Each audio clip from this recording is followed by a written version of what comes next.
Stranger Things เป็นซีรีส์ใน Netflix ที่กิฟชอบมากค่ะซีซั่น4เพิ่งจะจบไปไม่นานนี้เองระหว่างที่ดูเนี่ยกิฟก็พบว่ามันมีเทคนิคตัดต่อวิดีโอเท่ๆหลายอันเลยที่แบบไม่ยากใช้มือถือก็ทำได้แล้วก็เอามาประยุกต์ใช้กับถ่ายคอนเทนต์ได้ด้วยแต่ว่ากิฟไม่สามารถใช้คลิปจากในหนังเป็นตัวอย่างได้นะคะเพราะมันจะติดลิขสิทธิ์กิฟก็เลยชวนเพื่อนมา recreate ซีนนึงจากในซีรีส์เป็นแบบนี้นี่ยังนอนทำอะไรอยู่10 โมงแล้วนะชิด30 วิถ้าไม่เสร็จเราไม่รอแล้วนะ30 วิขอไว้นึงกันนะ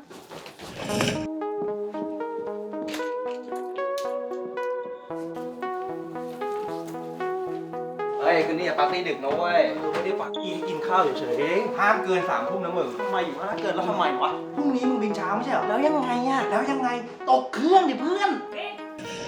Let's go รู้แล้วจะอะไรกันนักกันหนาวะเนี่ย3 ทุ่มนะ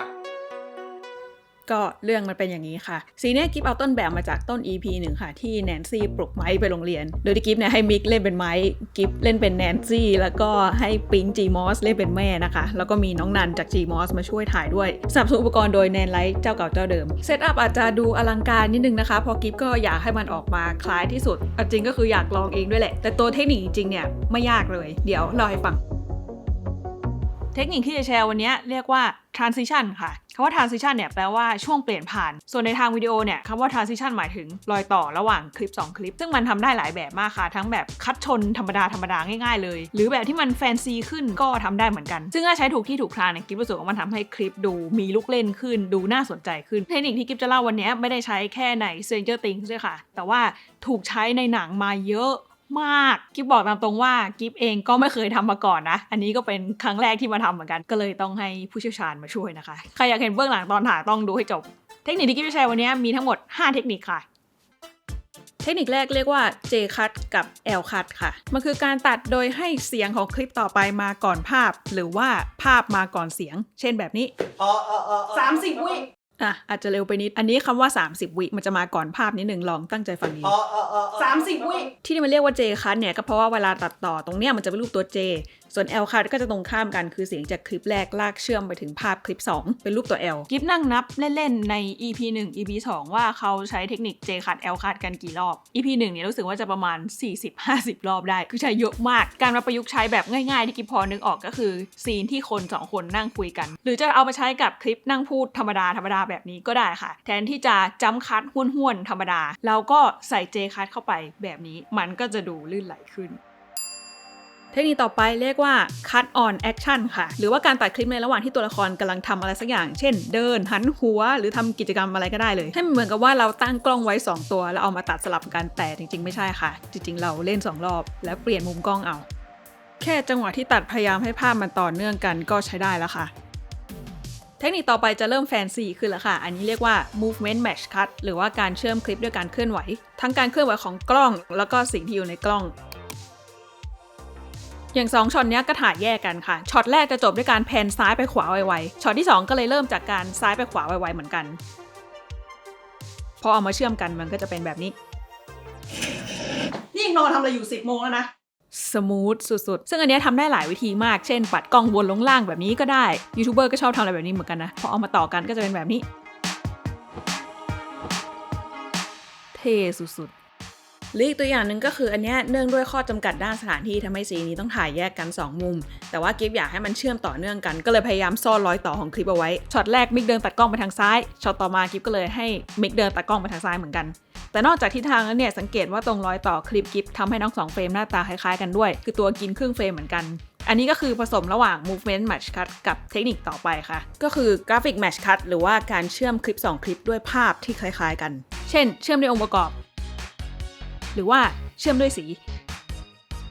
ใน Stranger Things มีใช้หลายครั้งเลยค่ะเช่นซีนพระอาทิตย์ตัดไปเป็นโคมไฟหรือว่าซีนตอนเมอร์เรย์เปิดกระเป๋าเป็นฉากสีดำขึ้นมาแล้วก็ตัดไปเป็นท้องฟ้าสีดำหรือซีนที่เจสันนั่งอยู่แล้วมีไฟส่องวาบเข้ามาคัดไปเป็นไฟหัวเรือที่อยู่ในทะเลสาบอะไรอย่างนี้เป็นต้นก็คือเชื่อมคลิปด้วยแสงไฟหรือว่าแบบนี้ปิดประตูแล้วก็เปิดประตู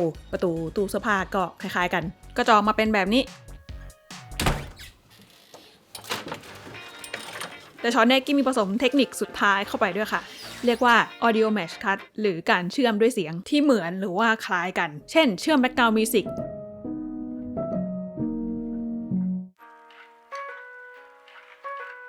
เชื่อม Sound Effect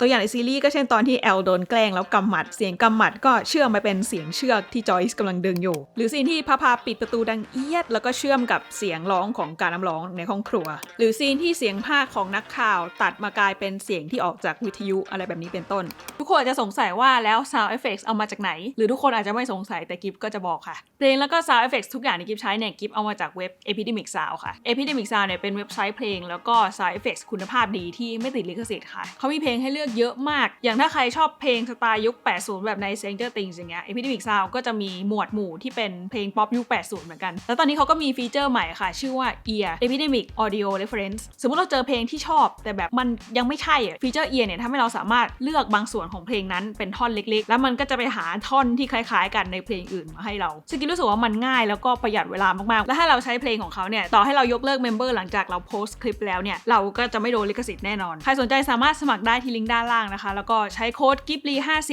จะได้ทดลองใช้ฟรี30 วันแล้วก็อีก2เดือนได้ลด 50% transition พวกนี้มันดูเท่นะแต่ว่าส่วนตัวกิฟรู้สึกว่าถ้าใช้เยอะเกินไปเนี่ยมันจะแย่งความสนใจไปจากเนื้อหาหรือว่าสตอรี่ของวิดีโอของเราก็เลยจะเชียร์ให้ใช้แบบพอดีมากกว่าอย่าง Stranger Things เองก็ไม่ได้ใช้ตลอดเขาใช้แค่ซีนที่เขาจะเปลี่ยนสถานที่เท่านั้นเองส่วนใครที่ยังไม่ดู Stranger Things เนี่ยรออะไรอยู่คะไปดูได้ใน Netflix ค่ะวันนี้ก็มีเรื่องมาแชร์เท่านี้ค่ะไว้เจอกันคลิปหน้า โอเคครับมา3 2 1 30 วิ ดุจังวะเท่มากพร้อม อะไรนะปิ๊งลองบล็อกเลยก็ได้ ไม่เราต้องมาเริ่มตรงนี้เลยนะ ใช่ โกรธมากๆโกรธแรงไปนิดนึงโกรธน้อยลงหน่อย3 ทุ่มนะกูเป็นคนจีนเลยว่ะ ตรงๆเลยฮะ ใช่แล้วก็ไปต่อเดี๋ยวสองหาป สอ ลาง ตรงก่อนนะ สองหาปลา เอาอีกแล้ว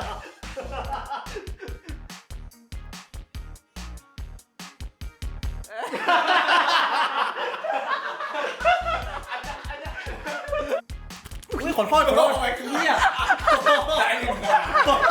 โอ้ยเหี้ยกล้องกู